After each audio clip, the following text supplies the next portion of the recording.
السلام عليكم. وصفتنا اليوم هي مقروط رولي تاع المغلى. تبعوا معايا كيفاش راح نحضروه. عندي 4 كيلات تاع السميد متوسط، في كل كيلة نديروا مغرفه كبيره تاع الفارينه، نخلطوا الكل مع بعض وما ننساوش مغرفه تاع الماكله تاع الملح. هنا عندي كيلة تاع ليدام مخلطه بالزيت السمن ولا الزبده كيما تحبي. هنا بيان سور واش درت نبسو ونحطو يرتاح.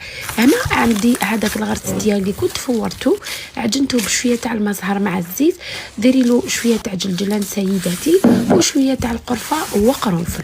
هنا نقسم العجينه تاعي على 2 خطرات، نديرو في كل يعني شويه تاع العجينه، نديرو نص كيلة تاع الماء، نطموها حتى وين تتلايم العجينه تاعي. نبدا نحل في الطبقه الاولى تاع العجينه، ثم الطبقه رقم 2 تاع الغرس بالشكل اللي راكم تشوفوا فيه. هنا الرولي هذاك لو بودان تاعي حبيتو ديروه في الشكل الخشين ولا الشكل يعني الصغير، عندك 2 انواع تحبي ديريهم. ما تنسيش سيداتي لازم تغلقيه في الاطراف باش ما تدخلكش الزيت لداخل الغرس ويتفتح لك.